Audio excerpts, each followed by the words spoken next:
কদম যে চুমুকায় সেজদা, এটা আলাদা। বোঝা গেল? অটোমেটিক্যালি এটা বোঝা গেল কিনা? তাহলে আজ এই যে সেজদাটা আল্লাহর জন্য করি, এটা সেজদায় ইবাদত বলা হয়। আর আমরা যে সেজদাটা আমার মুর্শিদের কদম তলে অর্পণ করি, সেটা ওই সেজদার ডুপ্লিকেট, যেটা আদমকে করানো হয়েছিল। হ্যাঁ, ওই সেজদায় তাজিমি। আজ এই দেখুন মেশকাত শরীফ, এই মেশকাত শরীফের আপনার এর মধ্যে আছে যে আপনার হযরতে রাসূল পাক সাল্লাল্লাহু তাআলা আলাইহি ওয়া সাল্লামকে একজন সাহাবী স্বপ্ন দেখে তিনি সিজদা করেছিলেন।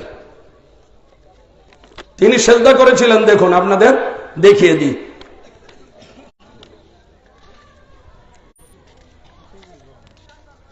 কিতাবুর রুয়া মিশকাত শরীফের মধ্যে লেখা আছে যে হুজুরে পাক সাল্লাল্লাহু তাআলা আলাইহি ওয়া সাল্লামের একজন সাহাবী রাসূল, তিনি স্বপ্ন দেখছেন যে হুজুর আমি স্বপ্ন দেখলাম যে আপনি শুয়ে আছেন, আমি আপনার পেশানিতে সেজদা করছি।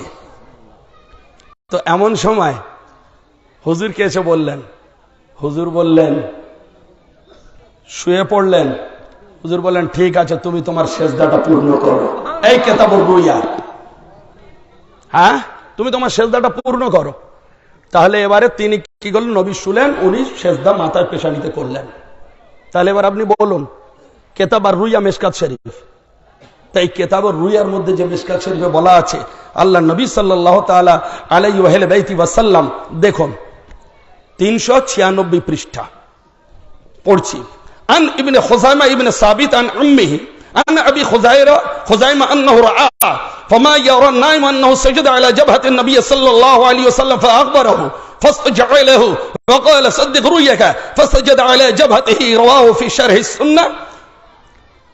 হাদিস শরীফের মধ্যে হযরত ইবনে খুযাইমা ইবনে সাবিত উনি ওনার চাচা থেকে আবি খুযাইমা থেকে বর্ণনা করছেন যে উনি স্বপ্ন দেখলেন যে রাসূল পাক সাল্লাল্লাহু আলাইহি ওয়াসাল্লামের পেশানি মোবারক উনি সিজদা করছেন।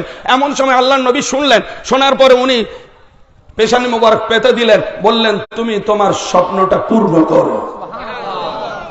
396